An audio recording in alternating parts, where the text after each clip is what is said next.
over. Hi, everybody. Good evening. Thank you for the warm welcome, Francis. My name is Temmy Adebenro, but I go by Temmy. I'm a fourth-year medical student, so I am in my last few weeks of medical school. I recently matched into anesthesiology at Tufts University Medical Center, where I'm going to be doing my residency. And I'm excited to share with you guys my journey and hopefully give you some insight onto the process and the journey of becoming a doctor. Yeah. Without further ado, maybe we can start with some questions in the chat, or if you guys want, I can just start from the beginning, maybe how I decided I want to do medicine or I think just to get started, because I'm just letting the group know that they can type any questions they have into the chat. If we can just get started, from your kind of ninth grade and up journey, and if it's okay to just do a starter question. Yeah. What gave you the drive to keep going to where you are now? Because you didn't go to specialized high school, you didn't even go to like a screened high school, like you really just went to a local public school, and here you are today, Tufts University, a career I can't even spell. I mean, what gave you this drive to go so high? You're the first doctor in your family, you're a woman.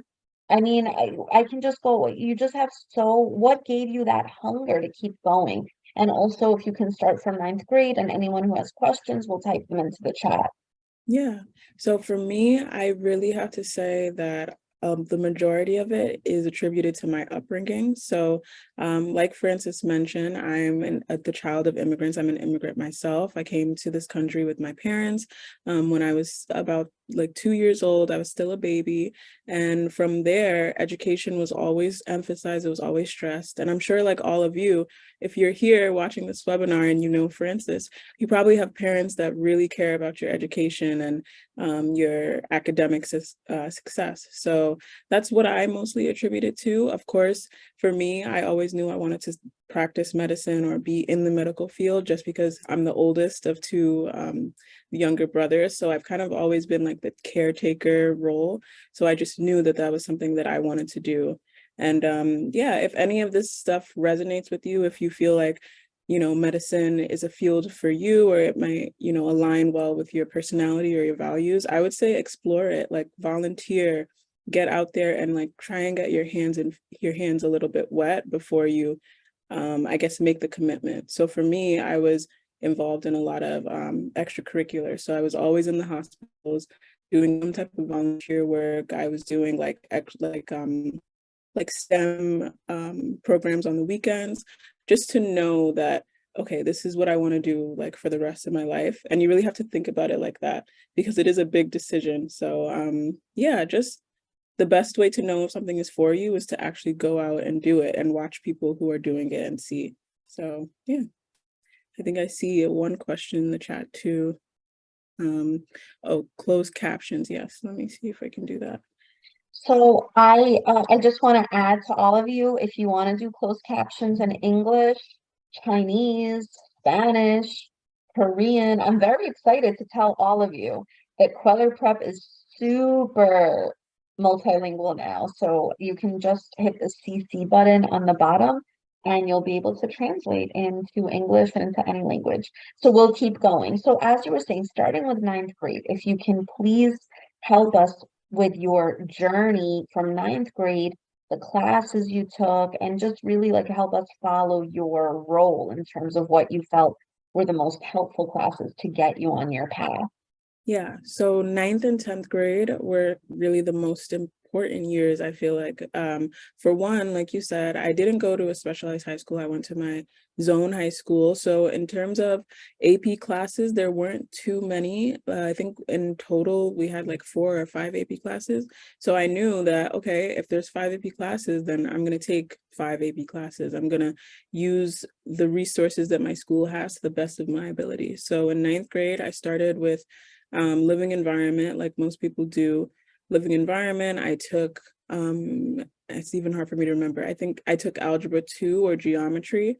And just basically I wanted to take the most advanced version of whatever class I could take. So I think in ninth grade or 10th grade, I started doing College Now courses at Jamaica College, or just a local college near me. I started taking biology and psychology, and those classes actually transferred into college credits when I started Sophie Davis. So those are like some of the things I did to kind of set myself up to, to succeed and to be the most competitive applicant that I could possibly be, because I know my school didn't have that many resources. I was kind of working by myself to try and like curate this like curriculum for myself. So ninth and 10th grade, if you can talk to an advisor or someone at your school and just sign up for the most challenging classes that you personally can manage. One, it's going to build you up as a student, and it's also going to build you up as a person too. You're going to learn things about yourself.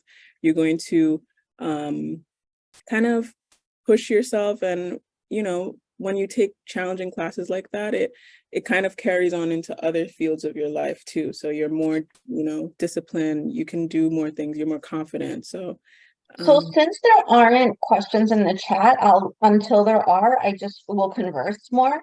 So basically, when you were in ninth grade, you decided that you were going to take college classes. How did you go about that process? yeah, so the program is called College Now. I believe it should still be running. This was a really long time ago, but I think if most public schools have it, but there's College Now. I think there's also certain schools, if they do like IB courses, interbaccalaureate, those can transfer into college credits. Just what there most high schools these days have a college campus nearby or affiliated with them, so that you can take classes there. So just check in with your advisor. And how much money were College Now courses? They were completely free. They were totally free. I didn't have money to be paying for additional classes, and yeah, they were free. And then the credits saved me hundreds of dollars in the future, because I had the college credits, so I didn't have to enroll in the class when I actually got to college. So So you it's got to take completely free college courses while you were in high school. So that's what you're attributing as one of your first yeah, secrets to success. exactly. Then, as you keep going, you decide that you're going to take AP classes also. So, am I correct? You took the maximum amount offered at the school, right? I took AP Calculus, AB and BC. I took AP World and US History, and I took AP English language. And I think another important thing is, oh, sorry, I'm in Brooklyn. Sorry for the noise. But another important thing is, like, if you can do well on the AP exam, go for it, because I think those can also transfer into credits too. I'm not sure of the details, but do as well as you can on those AP courses, because it looks really good on your resume, and you can even potentially get college credit for it. So, you took AP classes, as many as you could get your hands on, and you took College Now courses. Yeah. And then, of course, you also enrolled in Kweller Mhm. and you started PSAT prep. Yeah. What made you decide that you're going to focus your energy on PSAT and SAT? Because you started early. Mm. Usually, students take the SAT in 11th grade. They usually take the PSAT in 11th grade, but you really jumped the gun. You went ahead. You started ninth grade, 10th grade. I mean, you were already a pro by 11th grade. What made you decide to enroll ahead of standard schedules? So for me, I knew that, okay, so my high school is like, middle of the ground, like it's nothing special. I knew that the main thing for my application to make me really stand out would be really good scores. So I knew that that was something that I had to do. And truthfully, I didn't really understand the importance of the PSAT, SAT until I started coming to Kweller, because then I thought it was just, okay, you take the test. If you do good, fine. If you don't, it's fine too. But I noticed that so many schools that I otherwise wouldn't have gotten interviews at, they interviewed me because of my scores, because of like those numbers. So I think numbers are important. They tell a lot. And I know it's a little bit different these days with the scoring system being a little bit differently, but don't believe anyone who tells you like scores don't matter, because they do. They're not the only thing that matters, of course, but they do play a part. Really appreciate you saying that because now a lot of students hear that the SAT for CUNY and SUNY is optional. But what you don't hear any media attention at all is how important the reading, the math, the comprehension skills are when you're actually in college. And mastery of reading, writing, and math is integral to it. It's connected to your college success. I also just want to dedicate a minute to reminding and letting people know once you get into a CUNY or SUNY, you will have to take a placement exam. And those placement exams are May of senior year, and they're developed by the College Board. And those are literally SATs and ACTs. And those SAT-like exams that you take on your placement after you get into college will really dictate your college career for many years. So please take that SAT very seriously because these exams are big deals. So just to recap, you took College Now classes for free. You took AP classes, which were also free.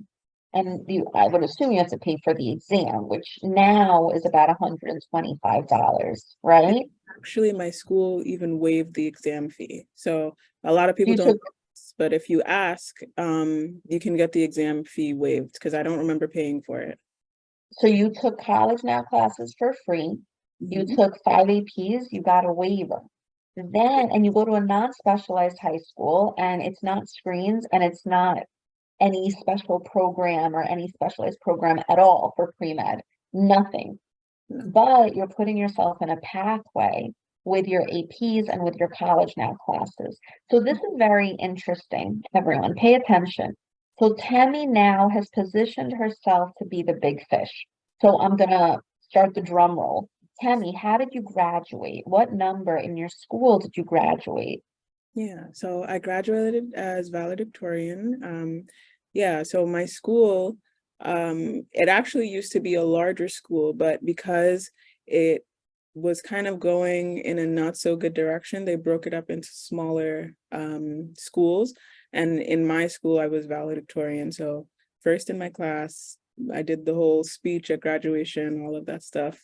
And I didn't come into the school thinking I wanted to be the valedictorian. No, I just knew that I wanted to do really well because I wanted to ultimately get out of there and go somewhere better. So I knew that that's what I had to do. And it just so happened that it ended up that way. So now you are graduating number one in your class, and you're positioning yourself. So your goals now are to get into pre-med program, correct? Mhm. I'm stressing this because I want to remind everyone that you really kept your eye on the goal and you remained focused on the finish line. So, you and I actually had a very lengthy conversation, and it was a very emotional conversation about what your goals are. Can you talk about your application process and the schools that you applied to as you are now graduating with 5 APs? You're graduating with a very impressive PSAT, an impressive SAT, and you're graduating with multiple College Now credits. So you have quite a lot of package. Right. Go ahead. So please add. Mhm. And before I add, someone asked what year did I take all of the APs? So I took most of my APs between 10th and 11th grade. Senior year, I kind of slowed down a little bit because it's senior year. So 10th and 11th grade were when I took most of my APs.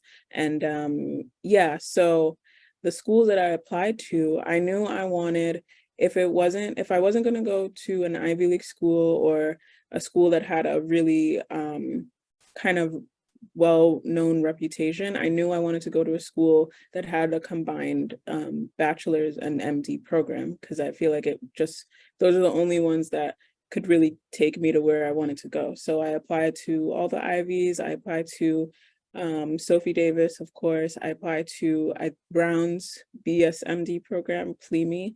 Yeah, and I applied to a few other of those combined programs, but those are really the ones that I was focusing on, because I knew that they would get me to where I wanted to go.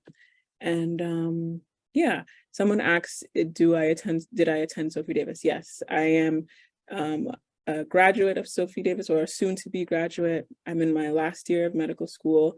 And yeah, so yes. Oh, I just wanted to emphasize another thing that is really important. And even as I was applying for residency, was really, really important. So I know we talked about grades and numbers and being the best student that you possibly can be, but I think it's also equally important to just be a well-rounded person. So just because you want to do really well in school doesn't mean you have to give up your hobbies or the things that bring you joy. Like if you like running, if you like cooking, baking, weightlifting, whatever. Make sure you keep the things that you really enjoy, because it kind of shows, when you're doing your interview, you can kind of tell the difference between people who stay in the library and study all day versus people who also study but also have fun and are whole people, are full people. So I just want to emphasize that to you guys. Studying is super important, but it's also equally important to be a well-rounded person with hobbies and things that bring them joy. So how much did I study per day? I mean, each day was different. I mean, for me, it's not really so much about how much you study each day, just as long as you are studying each day, like a little bit each day, is more important than like 10 hours of studying all at once, you know? Um, so as we're planning, we're going to continue up the path and then we'll take a step back. Someone's asking, outside of academics, were you also active in sports? Yeah, good question. So I was very active in sports. That was what I really loved. So I joined the volleyball team freshman year or 10th grade. And then by my senior year, I was one of the captains. I was also on the tennis team and I did track very briefly. But I loved sports. That was like my big thing in school. Yeah, I was very involved in sports. And someone asked, um, oh, okay. Can I talk about my experience at Sophie Davis? Okay, yeah.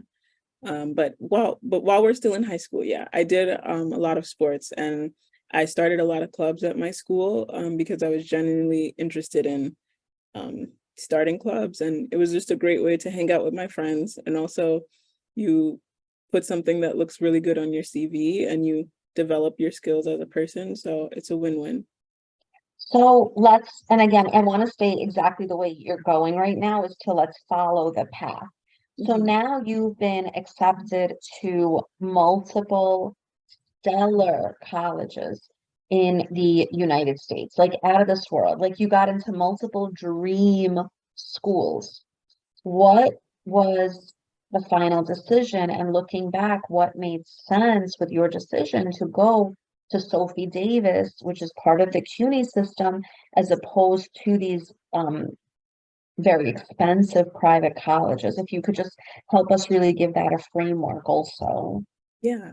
So ultimately, just to put it very bluntly, it came down to money, like finances. So yes, these schools are, dream schools for a lot of people, but no one dreams of being in hundreds of thousands of dollars in debt for undergrad. So most people know, like, pursuing a medical degree doesn't stop at undergrad. It's a long journey, a long and expensive journey. So for my family, it didn't make sense for us to spend thousands of dollars for undergrad.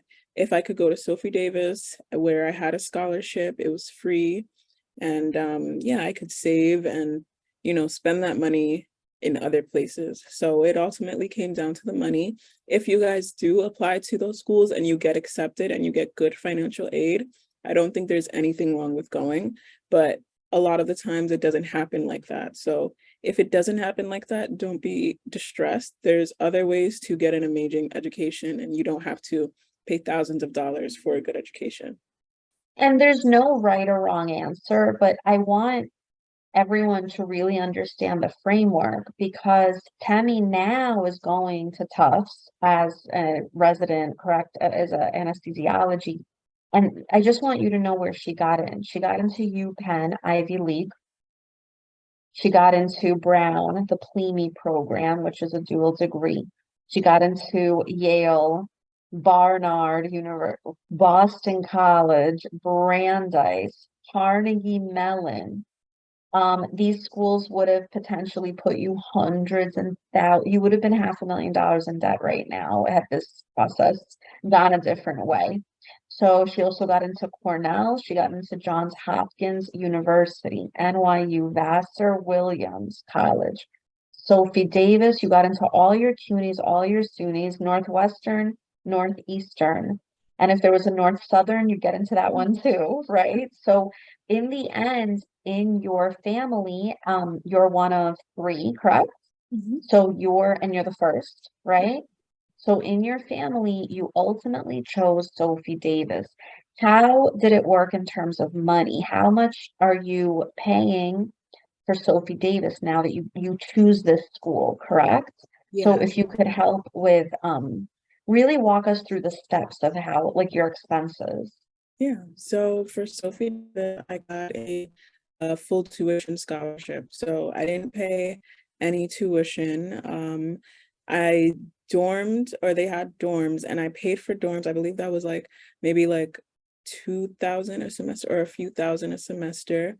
But think of it as, I think all in total for undergrad, I think I paid less than $10,000, which, if you think about it, wouldn't even have covered a semester at maybe some of the other schools that I was accepted into. So yeah, I think you just have to weigh the pros and cons, like what is really important to you. Like, yes, those schools are super prestigious, you're gonna get a great education, but you have to pay for it, and that's just the fact of the matter. So when you got into Sophie Davis, were you awarded a full scholarship from the very beginning of your application? From the Yeah, actually, it was actually one of my interviewers that kind of, I had one interview, and they were kind of hinting that they really wanted me to come, and I wasn't sure. So they gave me admissions, and then they were asking me like, oh, will you be attending? And I still wasn't sure. And I think at that moment, that's when they offered me the full tuition scholarship, because they kind of, So it happened. Everyone pay attention. I actually remember this. I can't believe I remember these things, but which is kind of stunning. But I just remember cool stuff. So Tammy initially did not get a full scholarship. Then she's on the fence. And during that interview, you revealed that you got into other colleges. yeah. So, believe it or not, I remember these things because I'm like, oh, that's good for me to know for the future. Yeah. So during the interview, Tammy shares, is this correct? This is an open student house or a student open house, like a welcome at Yeah. that point. So Yeah. Tammy shares that she got into 10 other schools, at which point do you now begin? What she didn't realize was that she had now enticed the school to accept her because she has other acceptance offers. And Yeah. that's a cool little trick that we learned along the way. So And now Tammy, I didn't yes, even do that. so now Tammy's offered a full scholarship. So am I correct? You're offered 4 years free tuition. Is that accurate? 3 years, because at Sophie Davis, undergrad is 3 years. Got But it. yeah, but So now Tammy has 3 years where she's going to get a bachelor's degree, right? And that gives you a bachelor's degree in 3 years, not four. And do you remember the housing again per year? Can you give us an estimate? I think the estimate was like 2 or 3 thousand per year. It was like separate housing from Sophie Davis. I think it was like on the campus, but I don't think it was like through Sophie Davis. That's why. Which is significantly cheaper than any other NYU, Brown, Carnegie Mellon, Vassar Williams, 10,000 a year housing or 20,000 a year housing. So now, where are you 3 years later after Sophie Davis? So 3 years later, I'm still at Sophie Davis, but remember, I just got my bachelor's. So 3 years later, I am at my white coat ceremony. I'm about to begin the medical portion of Sophie Davis. So to get my MD, I'll complete 4 years of medical school at Sophie Davis / CUNY Med.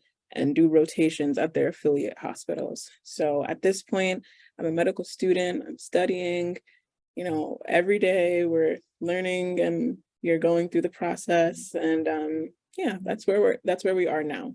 So where's the tuition? So how much are you paying now after 3 years? Yeah, so after 3 years, now you enter medical school, and most medical schools don't do like financial aid. So at CUNY, though, the tuition is $40,000 a year. But I just want you to remember the average cost of medical school is about $60,000 a year. So I'm still getting a pretty significant discount. So that's $20,000 a year less than I'm paying. So for 4 years, I'm saving $80,000, almost $100,000. So it's still a pretty significant discount. So the Even CUNY School of Medicine is $40,000 a year. You're giving me rough estimates. What I'm trying to do is just give everyone an understanding that Sophie Davis really was the winning lottery ticket for you yeah, because you had free tuition those first 3 years. So you've now entered medical school with zero student debt, correct? exactly. I have Which was never taken. hard. Yeah. Because you could have gone to any of these schools with big names and Ivy League names. I just want everyone to see the flip side of the coin. So here you are choosing Sophie Davis. 3 years in, you're at $0. How old are you at that point? At this point, I am 20, no, I'm 19 or 20, yeah. Or 20, I think I'm 20 because I'm 24 now. So I'm 20 years old, I'm starting medical school, and yeah, no debt. I don't have I'm a loan on my 21. name. Am I counting correctly? You graduated college 18, right? Are you the youngest in the class?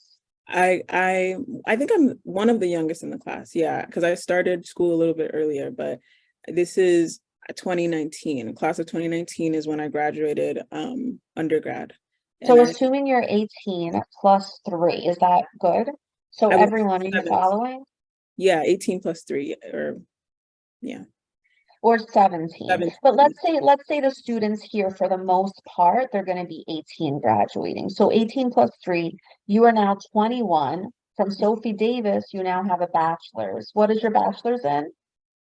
Bachelor's of Science in Biomedical Sciences. Biomedical sciences and $0. All right, now what are you doing? So go ahead, I'm writing it. Yeah, so You now now have zero debt. we're starting medical school. So we're M1s, we're getting ready, we're learning, we're thinking about taking our board exam, step one, blah, blah, blah. And now tuition is $40,000. So we took out $40,000 for tuition. And med school is 4 years, for 40,000 times four, you still will pay something, but it's going to be significantly less than what you would have paid if you went somewhere else. Do you recall, and again, these are estimates, do you recall paying 40,000 times 4 years, including housing, or is there separate for housing?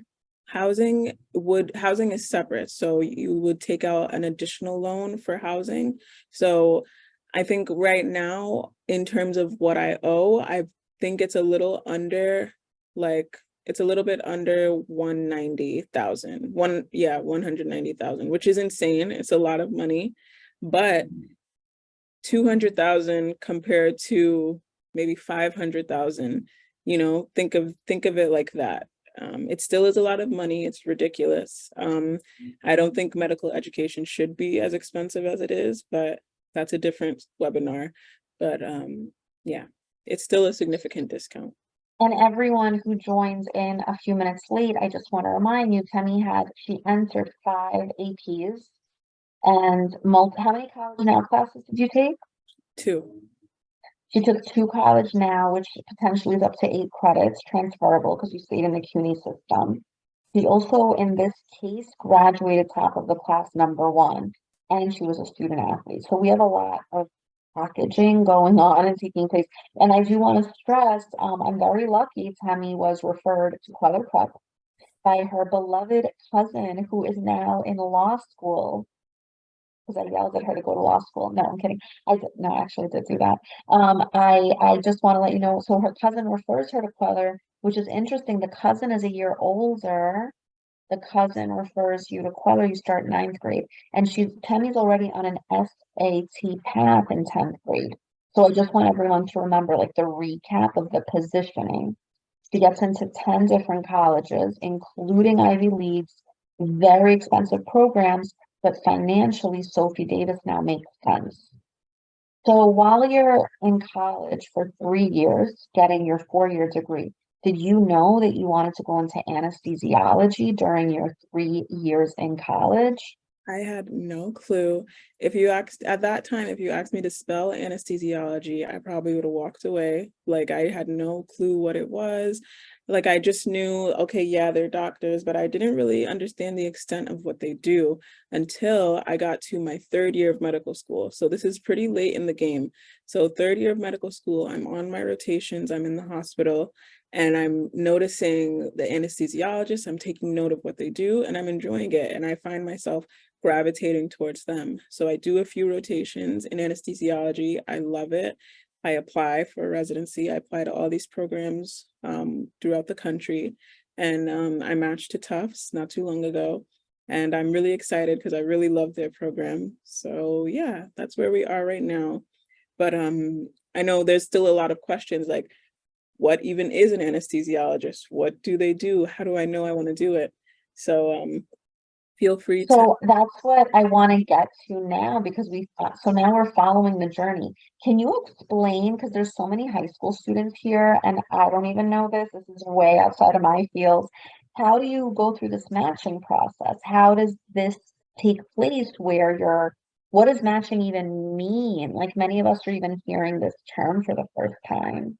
Yeah, so that's a good question. So think of matching as kind of like a NBA draft or like a football draft. Basically, the medical students, when it's their fourth year of medical school, it's time for you to start working as training as a junior doctor. So all of the hospitals across the country, they also need physicians to work at the hospital. So think of it as kind of like a draft type situation. You have the players and then you have the different teams. So the students apply to all the different hospitals across the country in their specific specialty. So I want to do anesthesia. So I apply to like 40 or 50 anesthesiology programs. And then based on the type of student I am, the anesthesia programs give me interviews and they offer me interviews to come and meet them, see if they like me, things like that. So after the interview, I now go and I make a list. This list is called my rank list. So this is in order of preference from highest preference to the place I love the most to lowest to the place I kind of not so feeling. So basically, based on that rank list, there's a computer algorithm that will match your rank list to the program's rank list because the programs are also ranking applicants based on whether they like them. So the programs are like, oh, we really liked Temmy, but maybe we didn't really like so-and-so. So Tammy's number one on our list and so-and-so is number two on our list. So based on there's our two lists, the applicants list and the programs list, a computer algorithm, which no one really understands, to be honest, kind of puts those lists together and matches. So if I rank a program number one and they rank me number one, boom, it's a match, I'm going. But if I rank a program number one and they rank me number 20, no, you're not going. So now you fall to number two on your list and the cycle continues, if that makes sense. Think of it It's like like a high school application, kind of, where you sort have of. preferences, like, you know what I mean? And based on if they like you, then you'll get your top choice. So, am I understanding correctly? You applied to 40 different medical schools. Yeah, 40 different medical schools with their affiliate hospitals. Yeah. Is that common to apply to so many? It is. I mean, it varies. Actually, some specialties, like if you think of maybe like dermatology, which is more competitive than anesthesiology, people apply to hundreds. Some people apply to every single dermatology program in the country, which is like 200. So it can be 40 seems like a lot, but in the grand scheme of thing, it can be so much more. So And you decided that you wanted to focus on anesthesiology, not during college, not during high school. It was your third year out of 4 years in medical school. Yes. So what was it that you liked about anesthesiology? Because it took me quite a while to spell it for this webinar. So just for clarification for background, for those who aren't super familiar, I know at this point, I didn't know what an anesthesiologist really was, but an anesthesiologist is the doctor that's responsible for kind of keeping you, keeping you relaxed and free of pain while you're having your surgery. So if you're doing a surgery that's really invasive, they're basically the ones that like put you to sleep so that you can tolerate the procedure, and then you wake up with minimal pain and that you can recover like adequately. So that's what the anesthesiologist mostly does, but they do so much else besides, much more things besides that too. Anesthesiologists are pretty significant in labor and delivery too. So for pregnant patients, you know, I don't know if you guys have ever heard of like an epidural. So a lot of pregnant women will ask for that, and that's administered by an anesthesiologist. It's a way of numbing you so that you can give birth and not feel a thing, which I think is pretty incredible. Anesthesiologists are basically, if you think of anything that could involve alleviating pain, think of an anesthesiologist. So if you go to like a pain clinic, patients with chronic conditions like arthritis, nerve injuries, joint injuries, who need consistent kind of medications, that's what an anesthesiologist can do as well. So So you were there during the full delivery yeah, from start to finish. exactly. So pretty significant roles, even in the emergency department. If someone kind of like breaks their arm or suffers a really traumatic injury, the anesthesiologist can actually directly numb the nerve and give what's called like a nerve block. So that can even help the patient before they get to the operating room so that they're not in Mhm. excruciating pain. Wow. I'm writing it down. If you, Tammy, if you go to the bottom where closed caption is, can you just do show caption English? I want everyone to. Say So that again? everyone type closed captions. You Yeah, go to English. it's clicked. I You clicked it right, Mhm. and everyone you can do that closed caption also, which I encourage you to do. It costs me an extra $50. Anyway, so basically now you've decided, you've observed labor and delivery, you've observed pain management, you want to play a significant role during surgery and pain management. And that kind of suits you because you're a soothing person. So that works, right? I could use some of that. All right. So here we are now. You've decided third year, and then you said you began shadowing doctors, correct? In Exactly. your decision-making process. When exactly did you start applying to these 40 anesthesiology programs? Right. So the beginning of my fourth year of medical school, at this point, I've already taken step one and step two. This is when I start applying. I've already written my personal statement. I have my research. I have my extracurriculars. It's just like applying to college again, honestly. And then you apply to the programs and they interview you. You go to the interviews and you see if you like them. And they tell you about their program and you tell them about yourself. And then by spring of your fourth year, so was like my match day was like 2 or 3 weeks ago. No, it was last month, a few weeks ago. That's when you have match week. So on Monday, you find out when if you actually matched at all, if you have a job essentially. So once you find that out, then they make you wait 5 days. So that Friday, then you open the envelope in front of everybody and you find out where exactly you're going. So you could be going to you could be going to Kentucky, or you could be going to New York or Ohio. You could really, it's so nerve-wracking because you really don't know where you could end up, and you find out that same day. So it's really nerve-wracking. It's a huge moment in everyone's medical career. It's a big deal. So So basically, everyone's going all over the country now. Your classmates, everyone who you've known, you're going all over the country to different match programs. exactly, yeah, essentially. It's like college all over again. Like you're recruiting from your friends, they're going to different states, stuff like that. So here you are. Now you got matched. So what's going to happen now?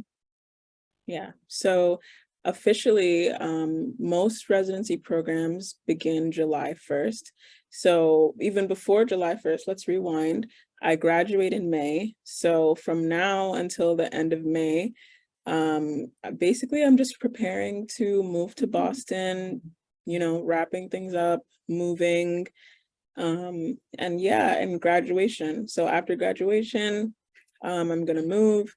And then July 1st is when I start my first job as doctor at a Benro. So that's going to be really exciting. So July 1st, you're now going to be an MD, right? You're a doctor. Mhm. So you've passed your graduation, you've passed your medical degree, you're done. So I want to make sure mathematically you are now debt wise. And thank you for being so open about this because I think it's so important. So everyone has multiple children, everyone has lots of bills. Living and raising a family in New York City is not cheap, and especially a family of immigrants. So Mhm. now, thank you for being so open and so honest and so transparent. Sure. So now you were on scholarship for college, zero. Now you are on your 3 years, which comes out, you said, am I correct? You said approximately 190,000 across the 4 years. So you're Exactly. about 200 in the red, correct? Yes? Is everyone good with that? Okay. So now let's go to the next chapter. So what happens now? Like, how does a salary, how does it work? I'm sorry to be so invasive, but I think that I just want everyone to have, both eyes open and understand where you are now. These are great questions. These are the questions you should be asking because it's important and it should be talked about more. So there's no problem in And asking. thank you for letting us be so hyper personal with your life because a lot of us don't get this inside look and a lot of us don't have a medical background. I mean, so this is a very important question. Can you even afford to be a doctor? Because that could be a dream, but reality is you navigated the college scholarship, which gave you one head start, but you're still in the red 190. So, okay, what happens now?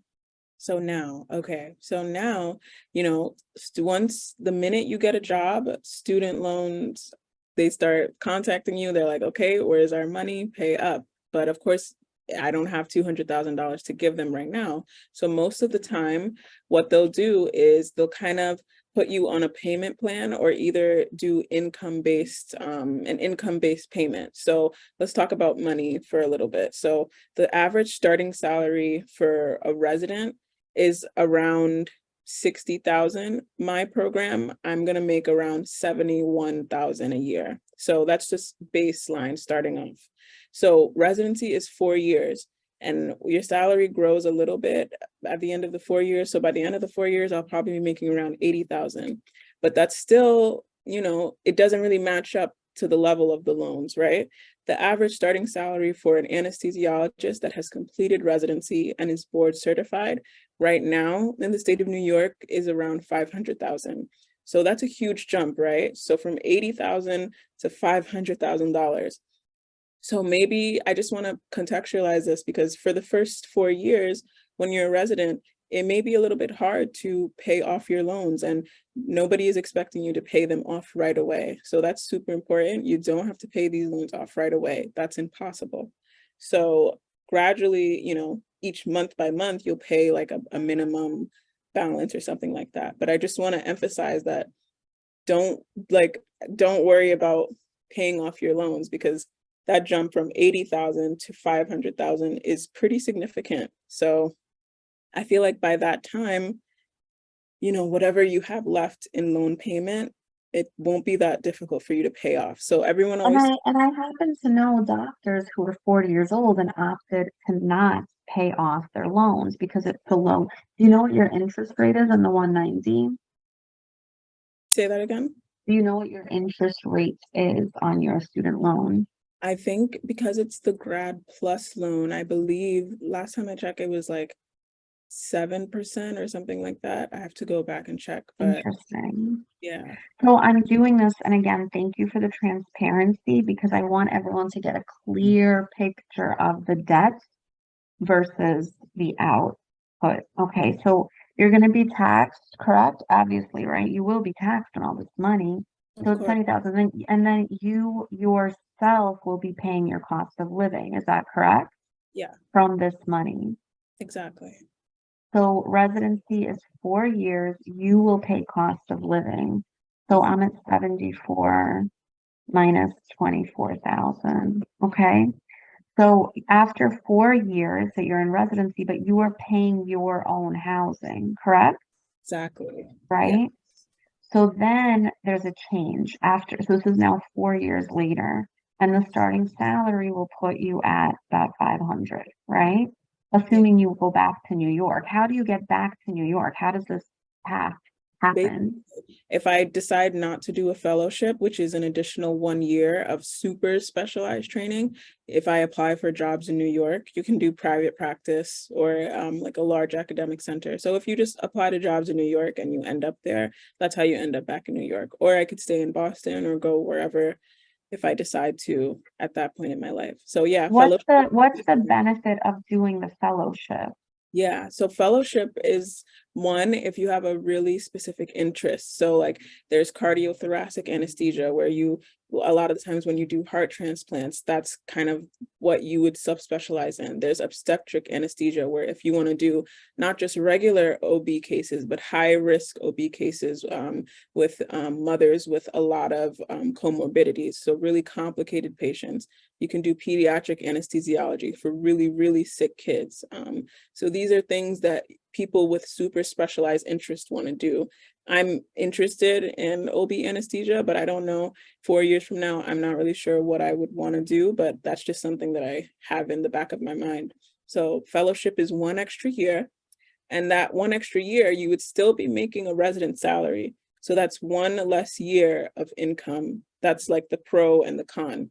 So a pro to fellowship is that you have access to it basically makes you a more like a I guess a more well-rounded employee. So you have access to a lot of larger academic centers. So more like the teaching hospitals, like the big name hospitals like that, versus without a fellowship, most people kind of do private practice. So both have their pros and cons. It's just a different pace. Private practice is a little bit faster paced. You don't have medical students around.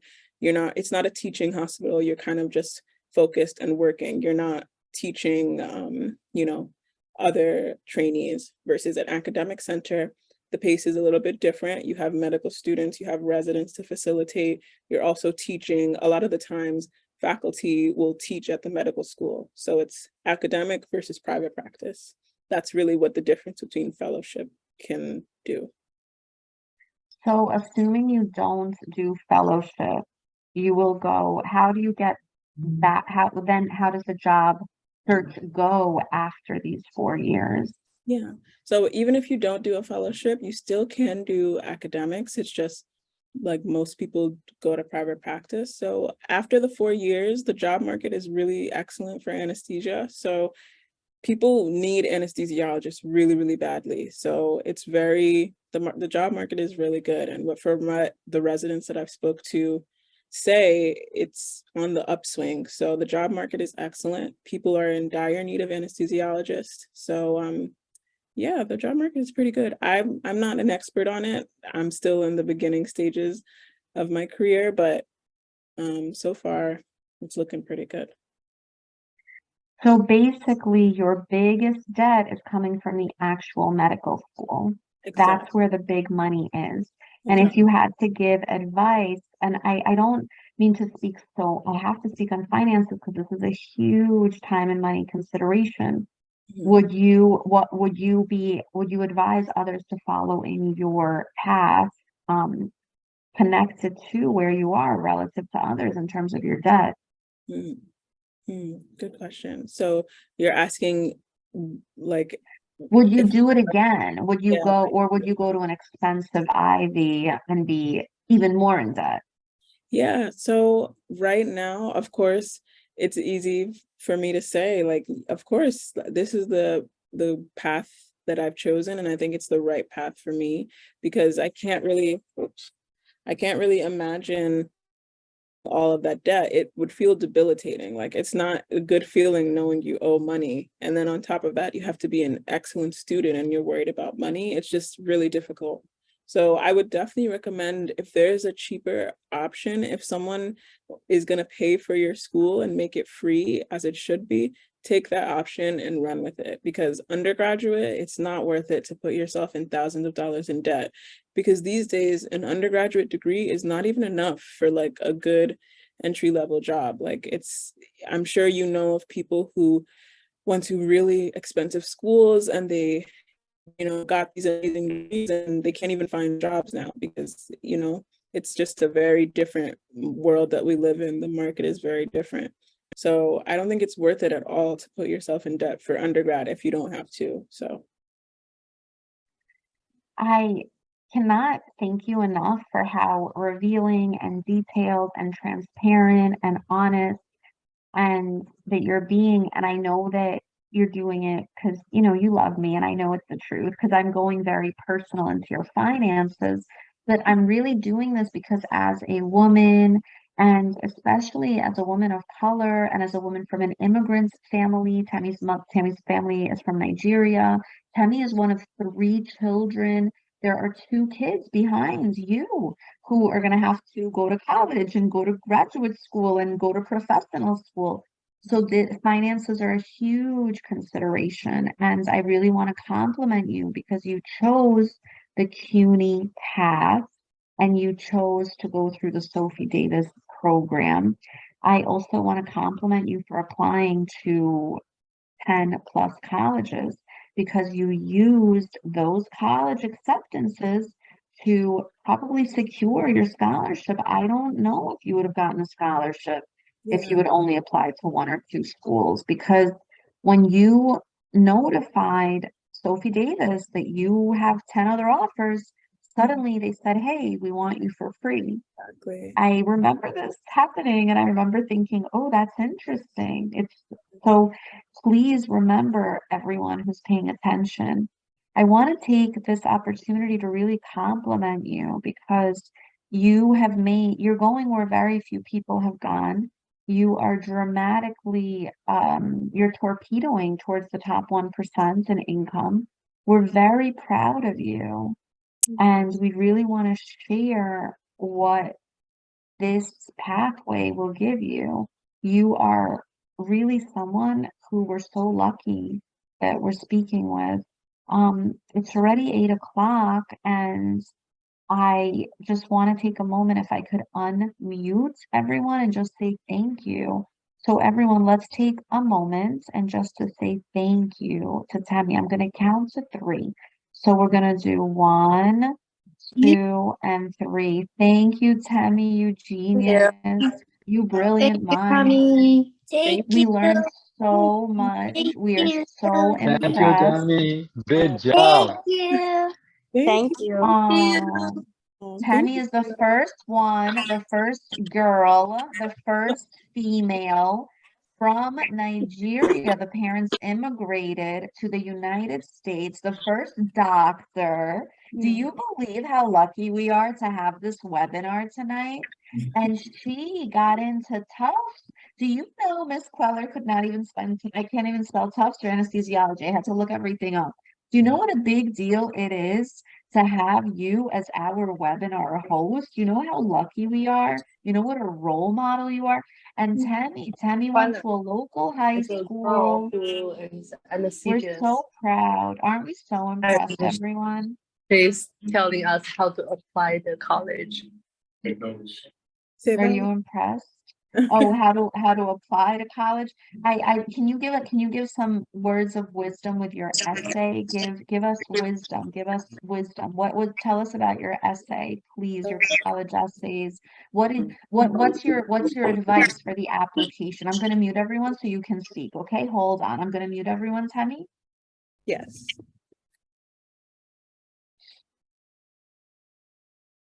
So Tammy, So please give everyone your wisdom. The parents is asking about the applications. my advice for your essay is you can write about anything in the world. You can write about watching grass grow or watching paint dry, but make it interesting. In the first 2 sentences, you have to make it interesting. If you're reading your essay and by the first paragraph you're dozing off, you don't even want to read your own essay, then it's like start over. Like just make it interesting from the very beginning and tell the truth, like tell your story. It doesn't have to be some super dramatic thing. You don't have to have saved anybody's life, but make it interesting, have a hook, and tell the truth. And that's gonna get you to wherever you want to go. I'm gonna close everything up. We're gonna wind down, but I do want to remind everyone, Temmy was valedictorian, so and she went to a local school, closed, no specialized program at all. There was no pre-professional, pre-health, pre-anything. So I just want to remind you, no matter where you are, to be the big fish. If you attend specialized or screen, take advantage. Temmy took College Now classes. Temmy took AP courses. I really want to give you a lot of credit that, you know, your father from, I mean, you're in Brooklyn and I want to give you a lot of credit that your father, who I've interacted very, very much, and of course your family has been your cheerleader, but you really have to support what your parents did. They put you into Kweller Prep in 10th grade. You started college like preparedness 10th grade, not 11. So that's also very good. I want to encourage everyone to start Kweller if you could. Please do it the summer after 10th grade. This is a great summer. Summer after 10 is a big one to get your scores and to position yourself and to know that, you know, we're your partner. We did the applications with Temmy as well. And I just really want to share, Temmy put her heart into those applications. Temmy, I really want to tell you how much I respect you because you've never taken a shortcut your entire life. You never had a neuroscientist in your living room teaching you all those chemistry formulas. Like you never really had anyone just give you a free hand. You had to learn it, you had to memorize it, you had to study it. And with that came a lot of tears and heartache and hard work. And I'm really happy you're doing this webinar because you're someone who I admire, you're someone who I respect, and I'm learning from you. And this is really, you're the dream, you know, you're the dream child. Your parents raised someone who can pass the torch. And now you're speaking to a group of parents, and there are people who are going to watch this recording and say, hey, Temmy showed me a path. This is a great path, and this video could possibly change someone's entire trajectory, their whole lives. I want to remind all of you, Temmy is a child of immigrants. I'm a child of immigrants. This is a really special webinar. It's really meaningful. Thank you to everyone for listening. Thank you to Temmy. And that's it. And we'll do an unmute and we're going to say bye. Okay. Thank you, everyone. 1, 2, 3. Ready? Thank you, Temmy. Thank you, Tommy. Thank you. Thank you for this you. wonderful webinar. Thank We you. learned so much. I'm now a professional anesthesiology speller because I had to write it so many times and I had to practice it. Okay. And I spelled tough and I got all my big words. And I learned matching today. Oh boy, I learned a lot. Okay. I'm very happy. Okay. I'm very, very happy. Thank you, everyone. Thank you for listening. Have a wonderful evening. Bye, everyone. Good evening. Bye, everybody. Thank you. Thank you, Kweller. Thank you. Bye.